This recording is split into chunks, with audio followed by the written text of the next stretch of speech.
We asked attendees if they think it was the right decision. You said that during Abramoff. Oh, yeah. What do you want to see Congress do for the veterans specifically? What's lacking right now? It'll be very exciting. I want to ask you about the election. Mr. Trump, you guys have known each other a long time. Well, because we're not going to put up with that. On policy, Hey, you're not. they can speculate all they want. In particular, Hillary Clinton, after pledging to raise $2.5 billion. I'm Nicholas Balsi here in Washington at the Maker Faire. I'm with Nick Cannon, the one and only, host of America's Got Talent, actor, rapper, the list goes on. All of that fun stuff.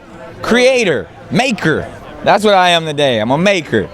Now, speaking of that, you were at the Champions for Change at the White House yesterday. Yes. I saw that on Twitter. Yeah. Talk about what you learned there, if you got to meet with the president, for example, and how it ties into the initiatives you're working on now.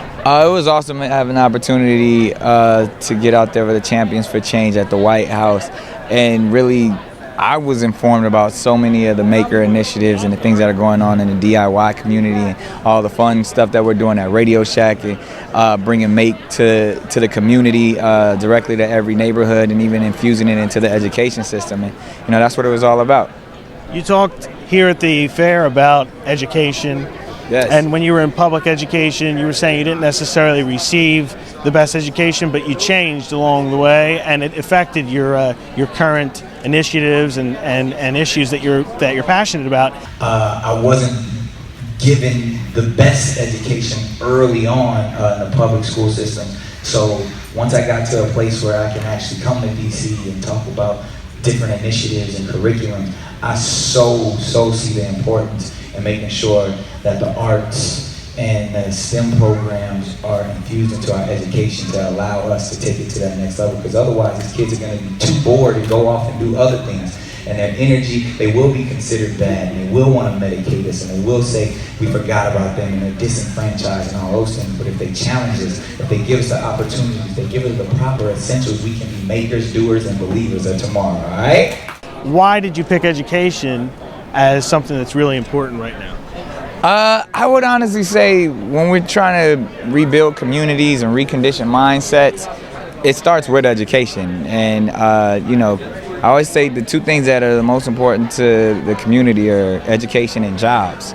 Because once you learn the skill set, you got to be able to put forth and generate. So for me, that's where it starts, especially when everybody kind of chants the mantra of children are the future. That's where we need to invest, and it starts with giving them all the proper skills. Mm-hmm. Now you're no stranger to talking about some issues like political issues. For example, you had the Too Broke to Vote song. Too Broke to Vote. I just heard that on my way here. Oh, cool.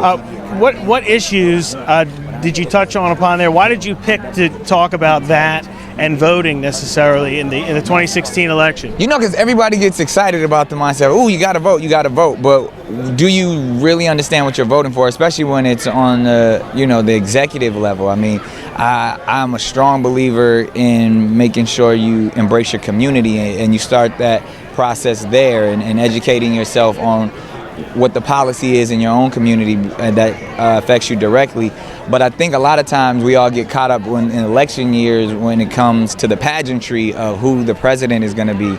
And the purpose was to voice the opinion of a lot of, I would say, I don't want to, a lot of idolatry. A lot of people in the community have certain feelings, and then there's the voices that I hear when I talk to someone, and they say, man, I'm not worried about voting, I'm worried about getting a job.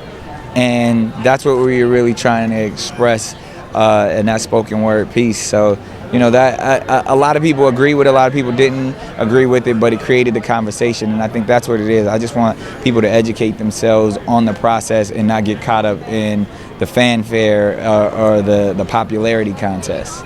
So you still want young voters, though, to vote in the election, or you don't? Yeah, I mean, I want people to exercise their right, your God-given right, but know what you're doing and know and understand. No matter who the president becomes, there's issues that really need to be addressed that have nothing to do with that. They're going to say what they need to say to get the job. But once they get the job, then what's going to actually happen to you and your community and how those things are going to move forward. Are you going to be active in the election campaigning for Hillary or Trump? You know, I mean, I'm too broke to vote. I'm gonna stand firm on that. But I'm gonna pay close attention. You know what I mean? And I'm gonna understand everything that's going on. But I probably will not stand out and support any candidates just because I love the process. I'm more interested in the policy than I am the person. In Washington, I'm Nicholas Balancy. DJ Mixer.